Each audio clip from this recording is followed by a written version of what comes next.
Good morning. Welcome to the special Rector's Forum at All Saints Church. I am Juan Mejia, the Senior Warden of the All Saints Vestry, which is the governing board of the church. I have also been a prosecutor with the Los Angeles County District Attorney's Office for the last 26 years. At All Saints, we proclaim we are an Episcopal church walking with a revolutionary Jesus, loving without judgment, doing justice courageously, embracing life joyfully, reverently inviting all faiths and peoples into relationship for the healing and transformation of ourselves, our community, and the world. If there's one thing that we can all agree on is that we need healing and transformation right now.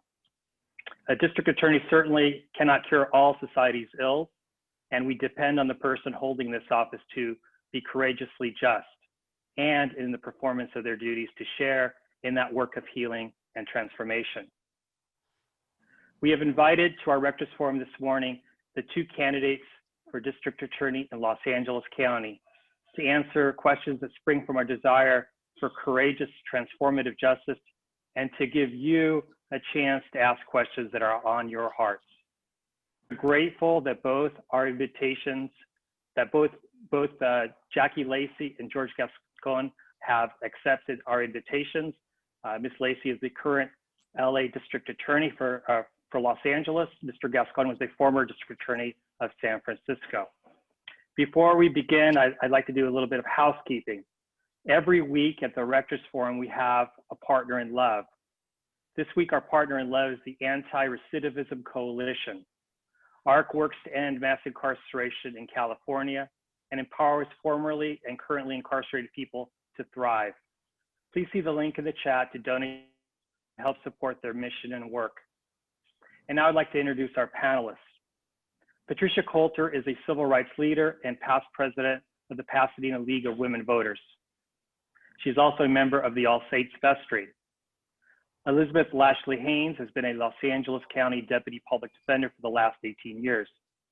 She is also a member of All Saints Church and a leader in our youth ministries. Reverend Mike Kinman has been the rector of All Saints Church for the last 3 years. He comes to us after serving as Dean of the Cathedral in St. Louis, where he was deeply involved in the community during the 2014 uprising after the killing of Michael Brown in Ferguson, Missouri. Here's the format of our discussion. The order of who goes first was determined by a random draw. There are no opening or closing statements. The first question will be asked by Reverend Kinman. Can you, I've been trying to share my password. Excuse me. Keith, there's someone interfering there. Yes, so there are no opening or closing statements. The first question will be asked by Reverend Kinman. Each candidate will have 60 seconds to respond. 4 more questions will be asked by Ms. Coulter and Ms. Lashley-Haynes. Each candidate will have 2 minutes to answer, followed by 1 minute to respond to the other candidate. Then Reverend Kinman will ask each candidate 1 question. Each candidate will have 3 minutes to respond. Audience questions will follow. If you would like to submit a question, you can use the question and answer feature. The questions will be read by Reverend Kinman. So let me introduce our guests. Jackie Lacey was born and raised in Los Angeles, and she is the first woman and first African-American to serve as Los Angeles County District Attorney since the office was established in 1850. District Attorney Lacey has spent most of her professional life as a prosecutor, manager, and executive in the LADA's office.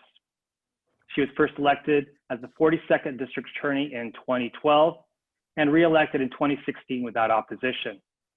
Jackie leads the largest local prosecutorial office in the nation with a workforce of approximately 1,000 lawyers, 300 investigators, and 800 support staff employees.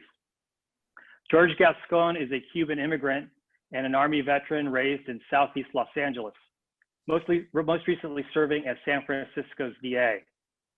Prior to his time in San Francisco, he served over 30 years on the LAPD, then was recruited to serve as Chief of Police in Mesa, Arizona. Mr. Gascón served as San Francisco Police Chief from 2009 until he was appointed in January 2011 to serve as San Francisco's District Attorney. In 2019, he announced he was running to be who's running for the office of District Attorney here in Los Angeles County. Welcome, Jackie and George, to All Saints. So let us begin. The first question will be asked by Reverend Kinman, and the first question will go to Mr. Gascón. Welcome to both of you, and thank you for your time this morning. This question will be a 60-second answer from each of you with no response from the other candidate. And as Juan said, from a drawing we did just a few minutes ago, Mr. Gascón, I'm going to ask you first. Each of you has served as district attorney in a large California city, and you have certainly studied each other's tenures well in this campaign. In the spirit of the values of All Saints Church, what do you each appreciate about the other's time as district attorney in terms of policies or personal qualities? Mr. Gascón, what do you appreciate about District Attorney Lacey's time? Well, I think, Ms. Lacey has been someone that clearly has been a ceiling breaker. She's the first African-American woman to become district attorney in LA County, a daughter of this county, someone that understands the county very, very well. And I think there was a historic moment in her election that I think that, I acknowledge, and I believe many others do as well. I also believe that, unfortunately, I don't believe that she has lived up to that history. We're just sort of asking you to say what you appreciate right now. What? Yeah. I think it's the history that she made. Thank you. Okay. DA Lacey, same question. What do you appreciate about Mr. Gascón's time as district attorney in San Francisco in terms of policies or personal qualities? Well, I think, first of all, it's difficult to serve as district attorney in this day and time. And there's a lot you give up. There's a lot your family gives up. I have watched Mr. Gascón from afar in terms of how he relates to his wife and his children, how he treats them, and also how he has served in San Francisco. I think that he's made a lot of sacrifices. And I think there has been a time when, he's supported or put forth Prop 47. I thought that was, an interesting move and something that really broke with a lot of prosecutors. So I admire the man himself in terms of how he treats his family, because I think that's important in terms of character. And I admire that stance that he took. Thank you so much. Thank you so much. Pat Coulter, I'm going to turn it over to you for the next question. Thank you. And this will go, I believe, first to DA Lacey. Last week in Pasadena, Anthony McLean was a passenger in a vehicle violation stop and was killed by a Pasadena police officer. In a conversation with my son about this incident, he said, and I quote, "Mom, what do I do if I'm stopped? If I comply, they draw their guns. They drag me out of my car. If I say I have a gun, they will still kill me even if I have a permit. With my emotions running high, I don't know what to do to keep from being killed," end of quote. Ms. Lacey and Mr. Gascón, if this was your son, you might tell him just to tell the police officer that your mom or dad is the DA. However, I and many others like me do not have that luxury. What do I tell him to do to stay safe when encountering police? And what accountability is there for police officers to show regard to Black and brown men and women as human beings, like they did pretty much with Dylan Roof after he murdered 9 people in a Charleston, South Carolina church? What do we say? That's a 2-minute response first from DA Lacey. Pat, I have a son. I have had the conversation, the talk with my son. And of course, it is natural to be worried about their safety, and particularly their safety when it comes to a police stop, an armed police officer. I've instructed, of course, my son to comply, to do what he's asked to do. And if he has a problem with the stop, please let me know later. We'll deal with it later. But I want him to come home safe and alive, right? So that's what I have counseled my son, and that's what I would counsel anyone else. I'm not able to comment on the case last week because it hasn't gotten to me, and I want to make sure that I don't end up disqualifying myself for passing judgment. But it's awful, you know, Pat, to look at these cases and see anybody die at the hands of law enforcement. And what I want to tell people is that I track these stats very closely, Pat.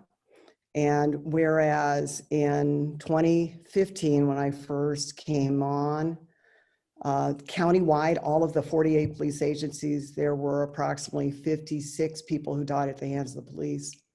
Last year in 2019, there were 40. There are changes happening. There is training happening. And certainly the protest and the discussion has elevated it in our consciousness. But I think this is an issue that we all have to work together for. Police officers are human beings. And as are the people that they stop, and that we really need to pull together, work together, and really talk about some meaningful changes. One of the changes that I've championed, Pat, is mental health de-escalation training.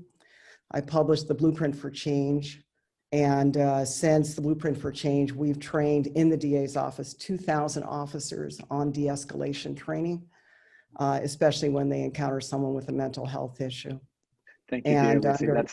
That's time. Thank you so much. Mr. Gascón, 2 minutes. Yes, as a father of 2 girls and 2 boys, I can tell you that there is a very real concern that I have. And certainly having grown up in a very poor part of the county and having personally experienced being stopped by LA County Sheriff in ways that were not necessarily very nice, I also have an understanding that is both personal as well as having been in law enforcement for most of my life. I think this is a real conversation that is taking place today in a way that probably never has. And we are at a historical moment of reckoning. I think for some of us that have been talking about police reform for years, and ensuring that we have a different way of looking at police, especially police use of deadly force, and having, quite frankly, often not being very successful. I think that times are changing. So what I would tell, and I also do not want to, underestimate the fact that it's very different being Black in America than it being even brown in America, and certainly being white. And there is no question that a young Black man in America, unfortunately, has to fear when they're stopped by the police. And I think that we have to admit that. So while it is true that police officers are human beings, and that most of them are, they're trying to do a good job under very difficult conditions, I think that we, and I say we because it's all of us, but certainly prosecutors as well as the community, we need to get to a different reality where when a young Black man gets stopped by the police, he will no longer have to fear that any movement that he makes could be interpreted as somehow a threatening movement. And that has to start with accountability. That also has to start with taking a hard look at what are the laws that currently govern this process. And we need to make sure that we move forward, take us to a different reality. And until we do so, Black men are going to continue to die at the hands of police in ways that it shouldn't. Thank you. Each have 1 minute for response. We're going to start with DA Lacey. I actually just want to focus on the second part of the question that Pat asked. What accountability is there for police officers to show regard to Black and brown men and women and non-binary people as human beings, like they did with Dylan Roof after he murdered 9 people in a Charleston, South Carolina church? What accountability is there for police officers to treat people the same? One method of accountability, of course, is the internal disciplinary process for police. And it's important to note that when Mr. Gascón was LAPD, he did not hold officers accountable in that disciplinary process. He actually was in charge of a couple of the Board of Rights, or some of the Board of Rights panels. And when the chief recommended firing of an African-American man, an older African-American man, and the police commission recommended it, he Acting Lacey. reversed that. And so the other part is criminal charges. And our office does, in fact, hold people accountable. We've charged over 200 officers. We're the only second jurisdiction in California that currently has an officer-involved shooting case pending. So there is accountability. We've prosecuted 24 officers for excessive force. And so it's the criminal process and the disciplinary process that's important in terms of Thank you. accountable. Thank you. Mr. Gascon, same question. What accountability is there? You know, I think there's a reason why the co-founder of Black Lives Matter is endorsing me and supporting my race. And that is because I have established myself as someone, unlike Ms. Lacey, that have been very outspoken about changing the law to ensure that we hold police officers accountable when they commit criminal acts in a way that they haven't been. I think that we have to take the existing laws that are there, and there is I would say there's a better avenue today than perhaps just 2 years ago, but untested, that, you know, police needs to know that if they engage in criminal conduct, especially unlawful police violence, the district attorney is going to be looking at, and that the district attorney is going to conduct an independent and unbiased investigation. Our current DA, unfortunately, is unable to do so. She's taking so much police money that she's completely conflicted by the process. I do believe that this is a journey that is going to have to continue, and I think that we as a community have to continue to work to ensure that police officers that conduct themselves in a criminal way are going to be held accountable. Thank you very much. Elizabeth Lashley-Haynes, you have the next question. Hi, thank you both for being here. This is a question for both of you, and I believe we start this one with Mr. Gascon answering. Is that right? Okay. Yes. Racial disparities in sentencing have been well documented over the last few decades with data, especially when it comes to the death penalty. Very recently, on July 22nd of 2020, Santa Clara County DA Jeff Rosen announced his office will no longer pursue the death penalty. He attributed this change of heart to his trip to the Equal Justice Initiative's Lynching Memorial and Legacy Museum. He said in a press conference that he credited this experience with, quote, opening his eyes to the abhorrent misuse of the death penalty against people of color. From 2012 to the present, there's been 28 people sentenced to death row in LA County, the second highest in our nation, and all of them have been people of color. Will each of you continue to pursue the death penalty in LA County, even with the racial disparities and the obvious historic path from slavery to lynching to modern day death penalty? Why or why not? And if you answer that question really quickly, could you speak to the larger issue of racial disparities in sentencing and what your offices have done to counteract that? Gascon, you have 2 minutes. Since I became a district attorney in 2011, I became a public outspokenly against the death penalty. I campaigned against the death penalty in 2012. It was Prop 34. I worked with the ACLU on that particular proposition. I have never thought the death penalty while district attorney for almost 9 years. I have made it publicly known that I would not only never seek the death penalty in LA County if I were to be elected DA, but that I would also make sure that those pending cases that are death penalty on the death penalty track will be removed from that track. More importantly, I announced several months ago, actually before the primaries, that we would also explore the removal of nearly 250 people that are in death row from the LA County in order to look for alternatives. I believe that the death penalty is immoral. The death penalty does not work. It doesn't deter crime. We know, and especially LA County seems to be a poster child for wrongful convictions. We know that the death penalty is irreversible. If someone, if there's a mistake, if there's a wrongful conviction and someone were to be executed, we cannot bring him back to life. We also know that the death penalty is breaking the bank. If you were to amortize a single execution in California today, you would be looking at around $300 million per execution.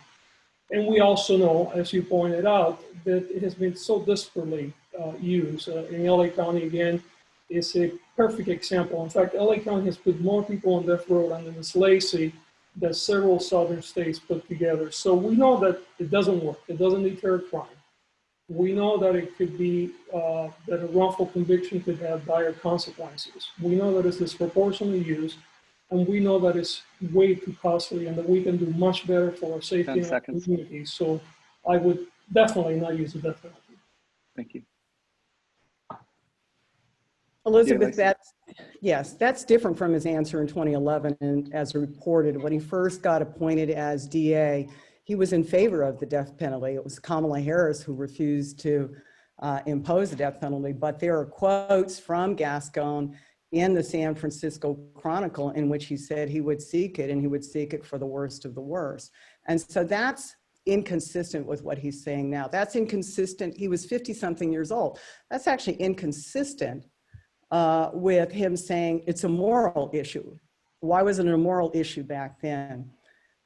These numbers and the way the death penalty is imposed throughout the country are troubling to me personally as an African American.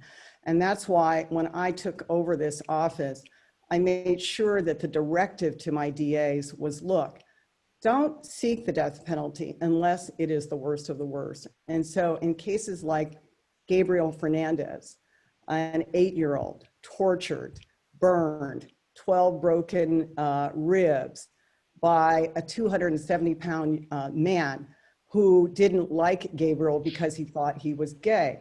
Those are the types of cases that we seek it, and only those types of cases. Serial murders, like the Grim Sleeper, murdering 10 African-American women, leaving them out. And so here's where I stand on this. This is such an important, passionate issue for our state. The voters should decide this. We should put this on the ballot, and they're the ones that should decide. It shouldn't just be one individual person. But I want to talk to you a bit about the disparity in sentencing and how I feel about that. In the DA's office, and this is probably true for the first time ever, we openly discuss race, Elizabeth. We openly talk about the plight of African-American men and brown men in the criminal justice system. And when appropriate, we seek probation. When appropriate, we look for ways in order to, 5 seconds. I see something says mute. You're on mute, Mike. Okay. Yep, okay. Now we got 5 seconds. Yeah, so wrap up your thought, please. Right.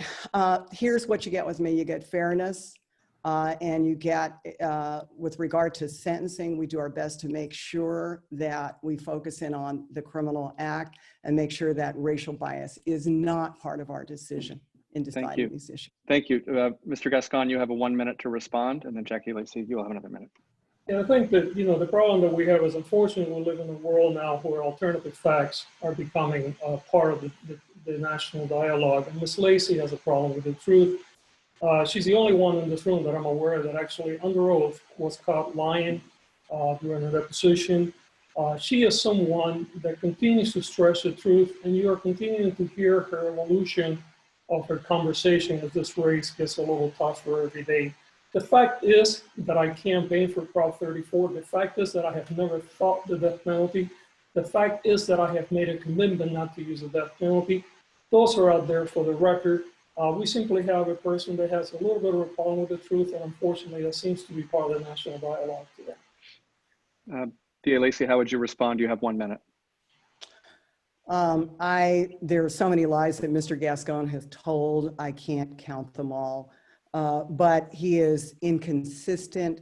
I mean, just look at what happened in San Francisco. Did he or did he not say he was going to seek the death penalty in those cases? I think what's important to look at in this race is we can talk about different issues, but look at what happened there. He could not win re-election for San Francisco DA. He quit that race early. He quit the job early. San Francisco has issues with crime, and he's coming here saying, give me a job that involves a 10-time greater responsibility and I can do better. I just don't think that's believable. I don't. And I think that in essence, the voters, even with him saying that BLM endorsed him, I thought with BLM that they didn't endorse candidates. So I think that's a lie. I do not believe that that is the truth. Bottom line is they protested him up in San Francisco over the death of Mario Woods. They were protesting him. So how can you suddenly say this is the right candidate for LA County? It's not. He's not. Thank you. Thank you. We're going to flip it back over to Pat Coulter. Pat? Yes, and this is, we'll begin with DA Lacey.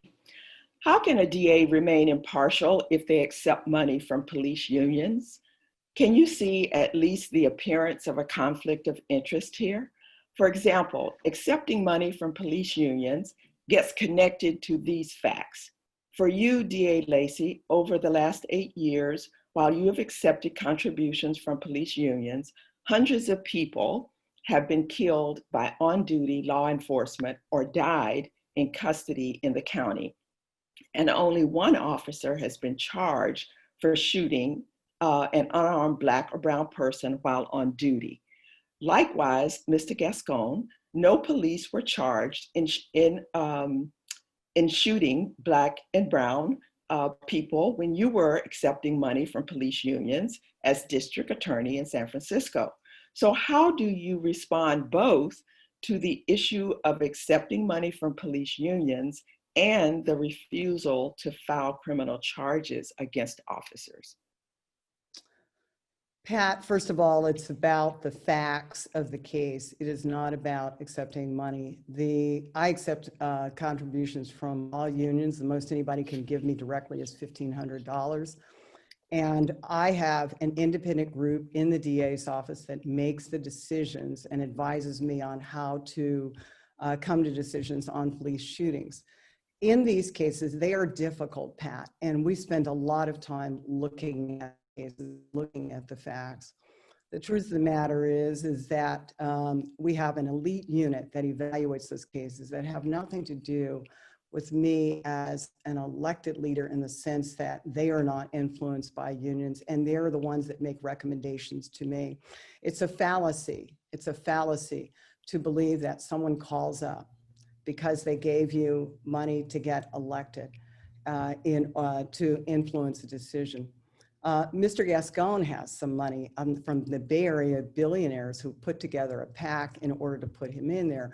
One could also argue that if somebody is spending that much money to put someone in here, they're going to tell them what to do. I'm an independent prosecutor, a career prosecutor. Mr. Gascón has never, ever been in a courtroom, tried a case as a deputy DA. He was appointed by Gavin Newsom to this job, and since then he has failed to do anything in the courtroom in terms of practicing law. I grew up in this profession. I respect it. I believe in the work that we do, and we have in fact prosecuted officers. It's a fallacy, it's a myth that we haven't. We have in fact held officers accountable, but it's the law, Pat. If you look at the law, it says you can use deadly force if you feel your life or the life of someone else is in danger if you're a law enforcement officer. And the law, the same law that Mr. Gascón was following in San Francisco is the same law I follow in LA County. Why am I being judged differently? Because Mr. Gascón is feeding lies to people and telling them that there are more people that have been killed that have been. Thank you. Mr. Gascón, you have 2 minutes. Sure. I mean, first of all, yes, it is true that in 2011, I took either 2 or 3 $500 checks from police unions and never took one again. I ran in 2014, did not take any money, and I pledged not to take any money during this race. Furthermore, I actually joined 3 sitting DAs to write to both the American Bar Association and the California Bar Association asking that the rules of professional responsibility be changed to reflect the conflict that I believe is inherent in taking money from police unions, which is unlike other unions because police are working with us on a daily basis. They're bringing people to us. We're making joint decisions as to who is going to be prosecuted, who's going to be incarcerated, and sometimes we are also holding police accountable in ways that we don't hold anyone else. So we are trying to change the laws of professional responsibility, and now there is a Judiciary Committee of the Senate that's trying to pass a law to outlaw this process. Ms. Lacey has opposed that. I tried to also change the state law in terms of the use of force involving police officers with deadly force. I was the only DA that supported that. Ms. Lacey opposed that. The reality is that in San Francisco, I never had a case of an unarmed person. In fact, even Mr. Woods, unfortunately, he had recently stabbed someone and he was holding a knife when he was shot and killed by the police. But unlike Ms. Lacey, I come up publicly and say, well, this shooting is lawful. It was unnecessary. and I work aggressively to change the law. 30 seconds. We in San Francisco prosecuted over 30 police officers for a variety of force and other levels of misconduct. If you were to extrapolate that, Ms. Lacey would have to prosecute over 300 people. Again, the problem with Ms. Lacey, she has a problem with the truth, and she's trying to re-engineer her own history, but the history is up to all of us to see. Great. DA Lacey, you have a minute, and I would ask the part of the question, can you at least see the appearance of a conflict of interest here? You said there is no conflict of interest, but can you at least see the appearance? You have 1 minute. I can at least see why it's concerning. And we do have a mechanism when there is a conflict in a case to refer it to the Attorney General. But here's one thing you aren't asking. You know, police shootings spiked when he was the chief of police of San Francisco. You aren't asking those kinds of questions. Why did they spike?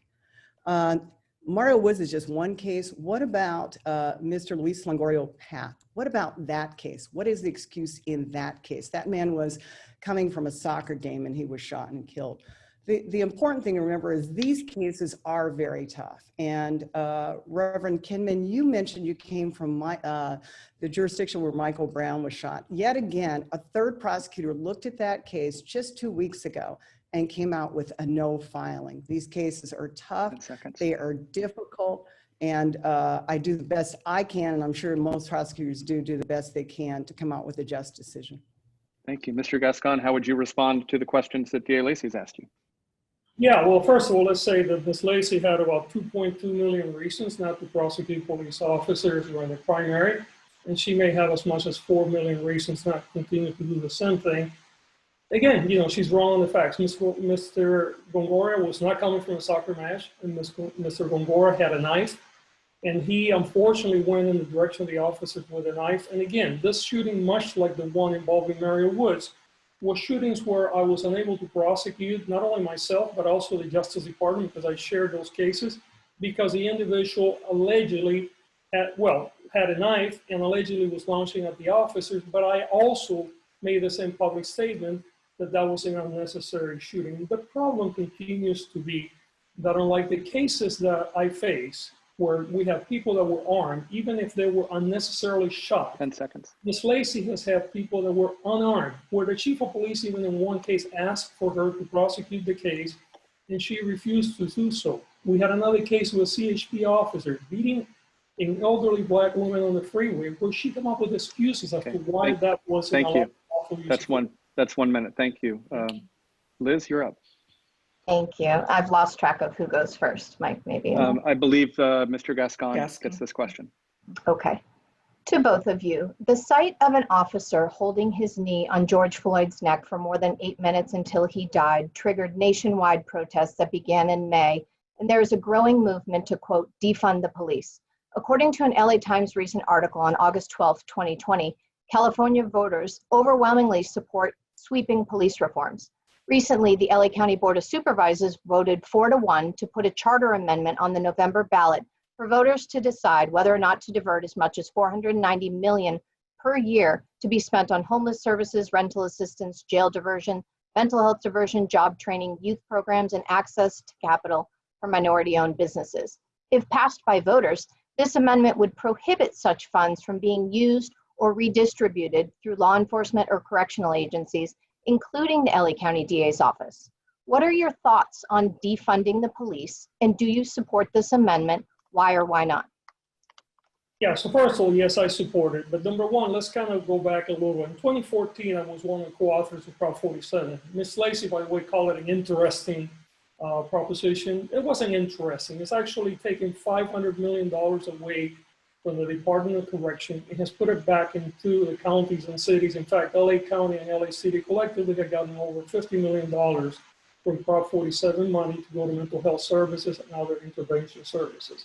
The reality is that we need to continue to reduce the levels of prosecution, incarceration, and that money needs to funnel into public health, education, and other services that are much more likely to yield a better result. Often people look at the budget of the VA, for instance, LA County, about $500 million a year. But what they do not think about is how many billions of dollars is the LA County VA's office costing taxpayers by the level of incarceration. LA County incarcerates at 4 times the rate that I did in San Francisco. Violent crime in San Francisco went down during the time that I was a district attorney. Violent crime has gone up by nearly 30% in LA County during the current DA's administration. The reality is that we need to reduce the footprint of the criminal justice system, and that is something that I have been talking about for years. That is something that was very intentional in Prop 47. LA County Jail has continued to be full to capacity or above. Even with COVID, San Francisco Jail has been running somewhere between 30 and 35% vacancy since 2011, since I was a district attorney, and violent crime went down. I believe that we need to reimagine the criminal justice system. I believe that we need to move away from the theories of over-incarceration. We need to move away from over-policing communities that actually are coming for other types of services. Thank you, DA Lacey. 2 minutes. Yes, with regard to defunding the police, I have publicly said, and I'll say it again, I don't think that that whole movement of defunding the police, taking from 10,000 to 1,000 officers would be smart for public safety. With regard to the charter amendment, here's my answer. We're already redirecting funds. When I published the Blueprint for Change for Mental Health, the Board of Supervisors passed an initiative that dedicated $150 million to create the Office of Diversion and Reentry. That was my advocacy as well as with the board. With regard to this charter amendment, I would say it's not really necessary. They can redistribute money. They can take money from here, from there. And just like the LA Times criticism of the charter, which said, look, study it, don't just throw it on the ballot. I think that would have been the better approach. That said, with the 10%, it is a small percentage. I don't think it's going to solve the problems we have. I think what it's going to take is courageous budgeting by the Board of Supervisors, and I have faith that they can do it. And I've actually been part of the vehicle for getting it done. Here's what I'll also say about Prop 47. You know, we made it work here in LA County. In San Francisco, it's a mess on the streets, George, and that's why you ran out of there, because people were just laying around the streets using drugs, they were dying. But here in LA County, we were smart enough to take that money and reinvest it in mental health and social services and really make something positive out of it. In San Francisco, it just has not worked. You passed this thing, but then you didn't follow through, George. You didn't actually go through and do all of the work that was necessary in order to get people help. Thanks. Mr. Gascón, you have 1 minute. How would you respond to DA Lacey? Yeah, again, I mean, we have someone that continues to have a problem with the truth. What we know in LA County is that the whole thing about the mental health program that Ms. Lacey has talked about is a sham. And those are not my words. Those are many other lawyers that are going to the courtrooms. We know that deputy district attorneys are told day in and day out to oppose mental health diversion. We know that nearly 50% of the people that are in LA County Jail are there for low-level offenses, many with mental health problems. We also know that the homeless problem and the problem of drug use in the streets is much more significant in LA County than is in San Francisco. And we know that crime has gone up in LA while it went down in San Francisco. We just have a problem with an alternate reality that continues to grow as Ms. Lacey feels more threatened that she may actually have a problem in this election. The reality is that we need to reimagine the system. We need to move away from over-incarceration, and mental health cannot be cured by our jails. Thank you. DA Lacey, you have 1 minute in addition to responding to Mr. Gascón. You said before that $490 million wasn't that much. Would you support more money being taken from the police and spent on other services? What I would support, Reverend Kinman, is looking at the entire budget, everything from Parks and Recs to everything, and figuring out how to get more into social services, but doing it in a very thoughtful way, because you can waste a lot of money. Here's what I'll say. You know, this man continues to call me a liar. He is such a deceiver and pretender. He wasn't even talking about mental health back in 2015 when I was leading this movement. And now he comes in and he tries to jump in and deceive people. The truth of the matter is we have the only mental health division, the first of its kind in the United States. We have restored people to competency to the level of 2,000 or 3,000 we've gotten out of jail. We have a very robust program. Defendants' parents actually call us in order to see about diversion and seeing what's going on. We've diverted 2,000 people who were homeless through the Office of Diversion Reentry into homes. So it's working. It's just Mr. Gascón wanted to get in here to prove that he is the savior of LA County. He simply isn't. Thank you. Okay, thank you both. Now I have a specific question for each of you. Each of you will have 3 minutes to respond. It's a different question for each of you. Since Mr. Gascón responded first to the last question, DA Lacey, I'm going to start with you. As a community leader, I'm learning that there are times when I can be in conversation with traumatized communities. And there are times that my opportunity is to stand there and receive the pain and trauma from them and let my heart be affected by them. And often going into it, I don't know what I'm going to get, and I have to be ready to meet the community wherever they are. For nearly 3 years, Black Lives Matter and allies have been protesting outside your office, and you finally agreed to meet with them at a meeting of the Stonewall Democratic Club in October 2019, but never followed through. Why do you refuse to meet with Black Lives Matter or even just stand with them and receive the pain and trauma of this community? And under what circumstances and in what kind of setting would you be willing to have that kind of meeting? And I'd be willing to come to that meeting. Good, Reverend Kinman, because you're invited. Here's the deal.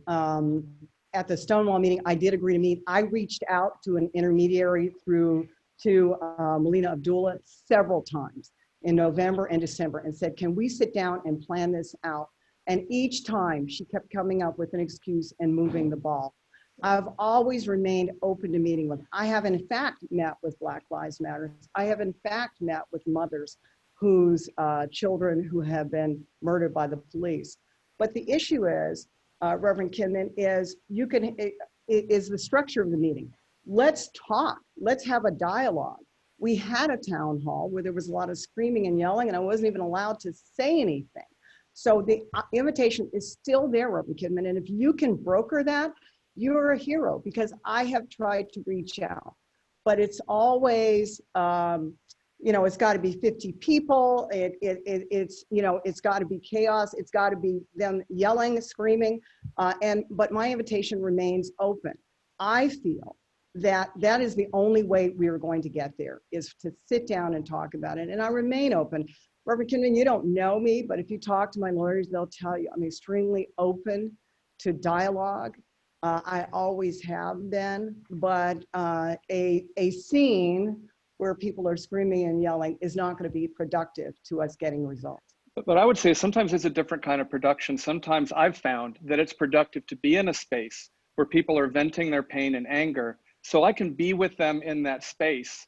And that builds a level of trust that I'm willing to be there and that I'm willing to just accept that. And then we can move to dialogue. But there are times when the pain and trauma is so great, you have to go through that first. And that really is the heart of the question is, are you willing to stand in that space? And again, I'll stand with you and just receive the pain in that community as a first step to getting to that dialogue. Reverend Kinman, I have stood in that space. I can't tell you how many times I've had people talk to me, tell me how painful it is. I know it's painful. It's painful for me to hear it. And my response is, look, let's sit down. There's got to be a second part to this. There can't just be, let's just blame the DA for everything. Right, but they feel they haven't had the first part yet. Because, and we have that. We did do what you're saying in terms of them venting and saying, but there's got to be a follow through to that.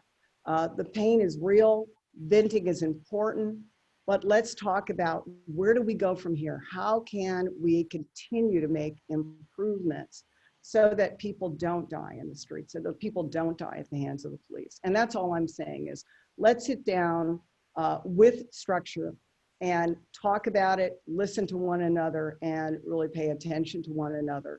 And I think only then will we see some changes. Okay, thank you. Mr. Gascón, this question is for you and you'll have 3 minutes to respond. From your time as district attorney in San Francisco, Black Lives Matter has criticized your refusal to prosecute the officer who killed Mario Woods. You've spoken a little bit about that already. During your time in Los Angeles, former LAPD Police Chief Bernard Parks, he was chief during your time as LAPD commander, said, and this is a quote, The truth is, Gascón has a reputation for going easy on officers involved in disciplinary cases. He goes on to say, during my time as police chief, it was widely known that officers accused of misconduct would routinely select George Gascón as a member of their disciplinary boards because they knew he had a reputation for leniency. I'd like you first to, how would you respond about the Woods case, but more to the point, how do you respond to Chief Parks's remarks about your leniency and that you were sought out for disciplinary boards because of that? Sure. You know, the Mario Woods case is a case where you had a young man that had a knife. He had stabbed someone, and the police got a call of a stabbing. And as the victim of the stabbing was being transported to the hospital, the police encountered Mario Woods in the street. Mario Woods was holding a knife. He appeared to be very disoriented, and the officers walked with him and sort of semicircled him. And we know this, by the way, because there were plenty of camera footage of this. And it got to the point where the officers basically blocked Mario Woods against the wall, and one officer stepped in front of him. And at this point, the officer was probably somewhere around 5 to 8, 10 feet from Mario Woods. And you can see Mario Woods moving forward with the knife. And then Mario Woods gets shot and killed by several officers. The officers in this case, as they always do in this case, is they will say that they use deadly force in fear for their life or in fear for the life of someone else. The problem that I have with that shooting was that Mario Woods appeared to be very disabled at the moment. And to me, it did not appear that he was lunging, although the chief of police at the time said that he was lunging towards the officer. It almost seemed to me that he was stumbling forward. However, after not only us reviewing the case, but sharing that case with the California Attorney General's office and the U.S. Attorney General and a couple of constitutional experts, we all came to the same conclusion that it was an unnecessary shooting, but it was lawful. And I said, can you shift to the second part of the question about Chief Parks? Let me shift to the second part. Look, the reality is that as an assistant chief of police running the use of force board in the LAPD, I wrote more minority opinions to find police shootings out of policy than anyone else. And in fact, Chief Bratton at the time and the police commission continued to endorse my minority opinions.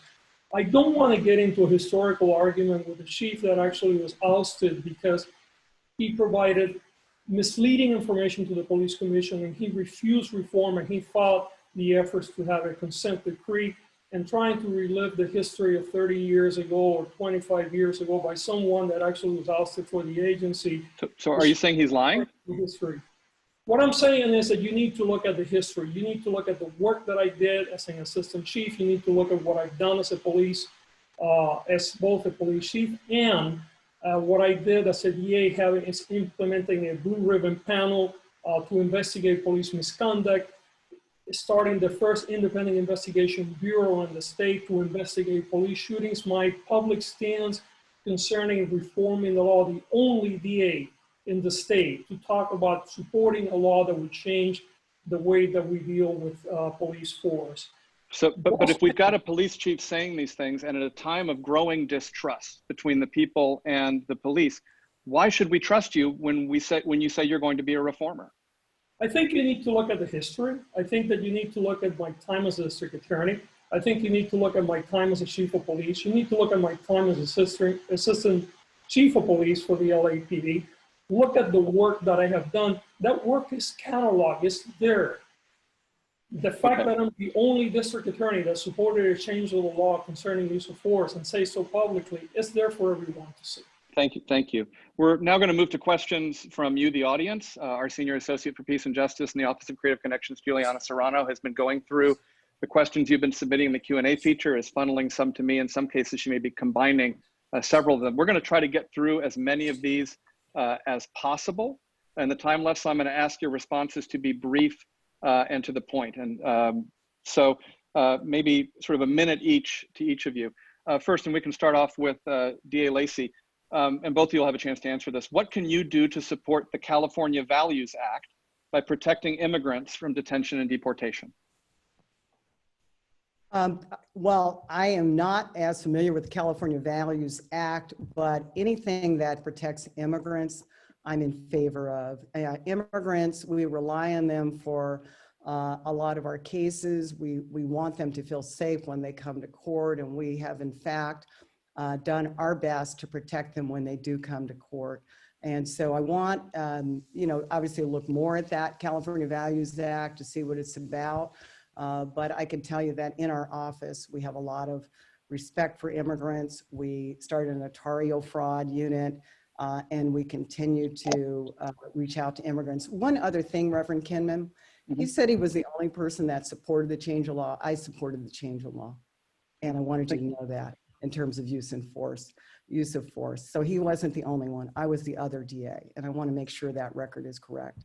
Thank you. But in terms of immigrants, the LA County District Attorney's Office values the lives of immigrants and does what it can in order to make sure that they are not subject to deportation or any unnecessary harassment or anything of that nature. Thank you. Mr. Gascón, same question. What can you do to support the Values Act by protecting immigrants from detention and deportation? Yeah, I have a long history working to support immigrants in our communities. As the chief of police in Mesa, Arizona, I stood up to Joe Arpaio. I was the first person with two others that went to the Justice Department that launched a formal complaint that led to his prosecution. I went to Congress to talk about the problems with abuses against immigrants.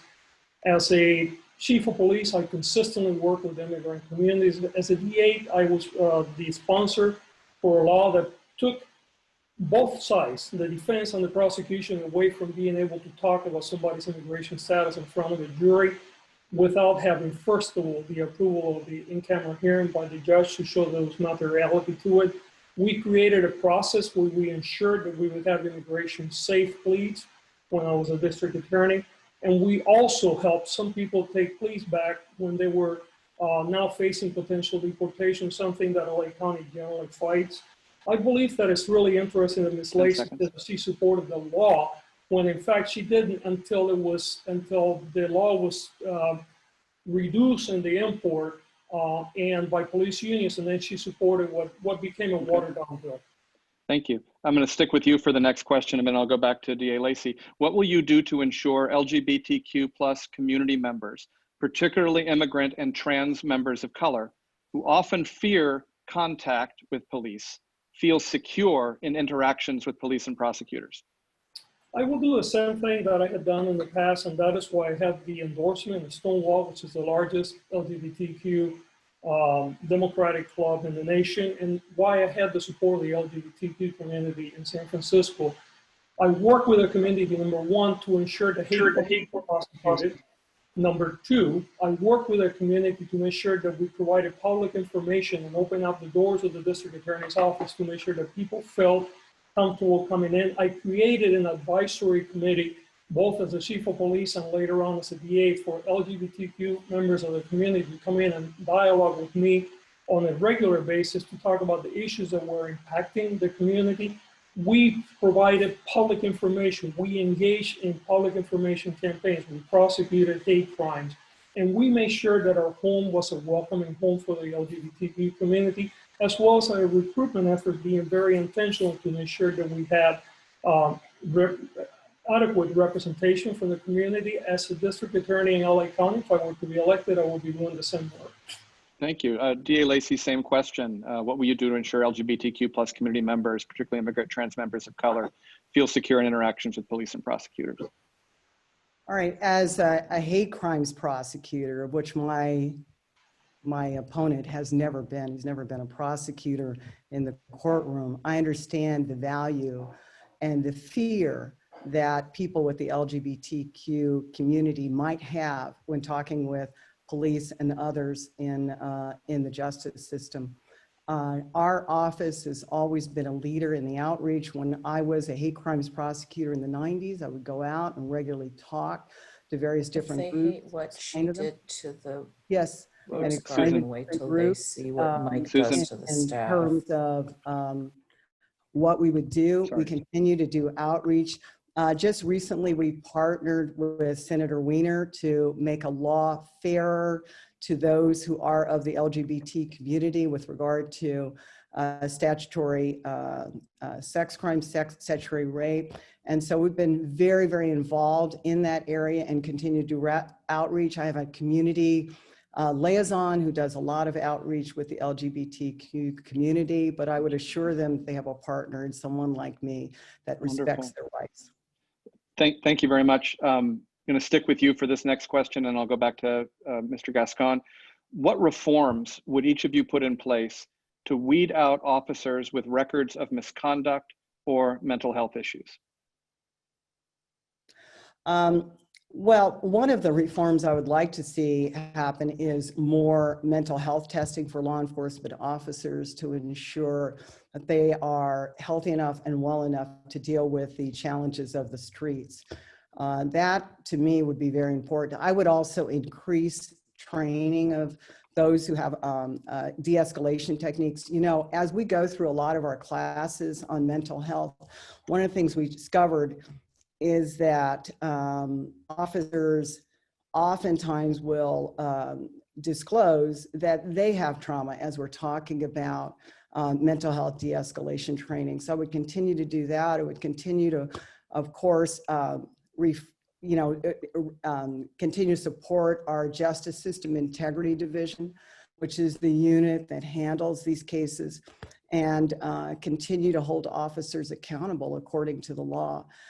With regard to officers who should no longer be in the force, of course, I am against any officer who is fired and then coming over to another police agency. I do think that it's time for that law to take place, and so I would support something like that. But in general, I do think that there is need for reform. I hear what people are saying. I see it. And I believe that being in the LA County criminal justice system, that I'm the right person to lead that reform because I have the respect of the officers there. Thank you. Mr. Gascón, same question. What reforms would you put into place to weed out officers with records of misconduct or mental health issues? Yeah, I think the first thing that we have to do, what I did in San Francisco that the current DA has refused to do, is that we have to create an all-call list. There are many officers that continue to provide testimony and are creating evidence that is being used in order to prosecute and jail people, that they have a history of providing false, misleading information and other moral turpitude types of conduct. I think we also have to look back and take stock of some of the cases where deadly force has been used that the current DA has given a pass, that they deserve a second look, and for that purpose I would appoint a special prosecutor, and I'm working with some people to do just that.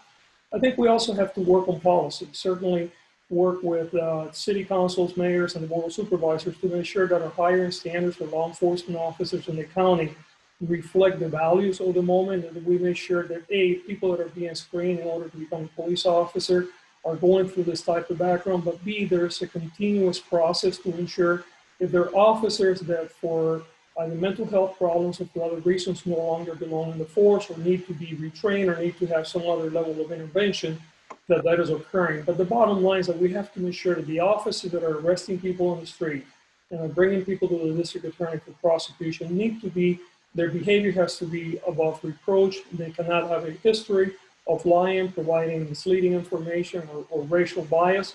And certainly if they have mental health issues, that intervention has to occur. Thank you. I want to do one more question, really briefly, 30-second response from each of you. It's clear that both in Los Angeles and across the country, police kill Black and brown people at a disproportional rate to the rest of the country, to other groups.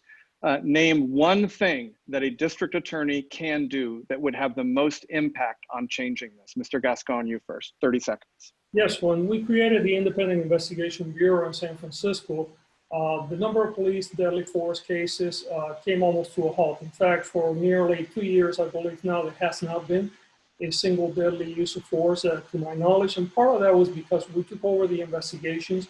The police knew that they were going to have a fair investigation, but it was going to be an independent investigation, not one that was going to be conducted by them. I would do the same thing here. Great, thank you. DA Lacey, you have 30 seconds.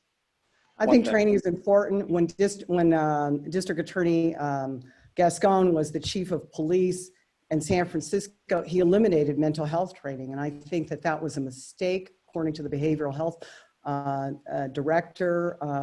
That was a mistake on Mr. Gascón's part. He did not see the the vision on that. I also think that you need to have an independent body. I have advocated for that with the McCarty bill in terms of having the Attorney General take over certain cases. But I think the most important thing is choose better police officers and also reinforce the disciplinary process. Just remember, this person who's talking about reform, when he was in charge of the disciplinary process, he was letting people go. He was lessening the punishment. And so it's disingenuous and political to come in now and say, okay, I'm going to hold him accountable and I'm going to be the one who holds him accountable when he did. Thank you both. I'm afraid our hour is up. Thanks to both of our participants this morning, DA Jackie Lacey, George Gascón. Thank all of you for participating. Sunday Morning Live at All Saints Church now continues. You can stay right here with Kelly Aaron O'Phelan for our Children's Chapel, or you can click in the link in the chat right now. Go to our side chapel where Monique Thomas will provide a nice tranquil space to sit with this week's prayer of meditation. It's going to be set to some soft instrumental African music, and it sounds really wonderful right now.